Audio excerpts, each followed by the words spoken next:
Hello friends, today we are learning story. Its name Two Silly Goats. Once upon a time, there were two silly goats. They wanted to cross a narrow bridge. One silly goat was on one side, the other silly goat was on other side.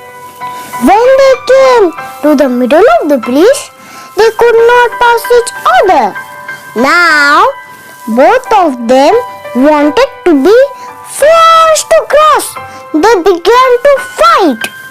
As they were fighting, both of them fell into the water and drowned.